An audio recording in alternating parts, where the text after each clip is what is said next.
সুযোগ সুবিধার জন্য লালায়িত নই, ওপেন চ্যালেঞ্জ দিয়ে বলেছি এবং বলবো বিগত 5.5 মাসে 5 টাকার দুর্নীতি অনিয়ম কেউ দেখাতে পারবে না।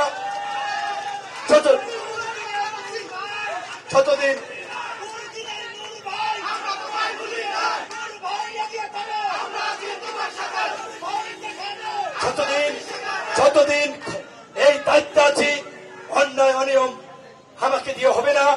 প্রবাসীদের অধিকার নিয়ে তাদের কথাবার্তা আছে, আমি এইটুকু বলবো, আমি তো মন্ত্রণালয়ের একেবারে সর্বা না, আমার উপরে আমার সাথেও এই মন্ত্রণালয়ে আরো দায়িত্বশীল ব্যক্তিবর্গ আছে। আমি প্রতিমন্ত্রী, এখানে পূর্ণাঙ্গ মন্ত্রী আছে, মাননীয় প্রধানমন্ত্রী উপদেষ্টা আছে, বিশেষ সহকারী আছে, সচিব আছে। কাজী সব কাজ চাইলেই আমি একা করতে পারি না, তবে সমন্বিত ভাবে আমরা চেষ্টা করছি প্রবাসী যেহেতু দায়িত্বে আছি তাদের জন্য কিছু করার, এবং বিভিন্ন কাজগুলো যেহেতু অন্যান্য মন্ত্রণালয় করে তাদেরকে নিয়ে প্রবাসীদের এই চাওয়া পাওয়াগুলো পূরণ করার।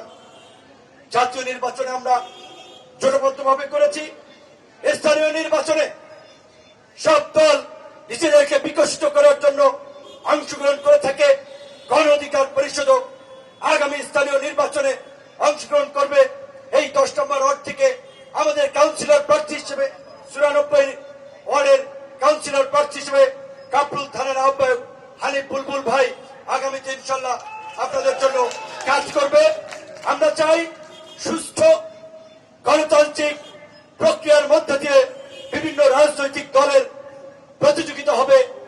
অসুস্থ অপরাজনীতি যেন গণ অভ্যুত্থান পরবর্তী বাংলাদেশে স্থান না পায়, সেই আহ্বান জানিয়ে রাজনৈতিক দলগুলোকে জুলাই শহীদদের দিকে তাকিয়ে সংঘাত সহিংসতা নয়, সম্প্রীতি সহনশীলতার নতুন বাংলাদেশ বিনির্মাণে ইতিবাচক রাজনীতি করার আহ্বান জানিয়ে আমার বক্তব্য শেষ করছি। আসসালামু আলাইকুম, আল্লাহ হাফিজ।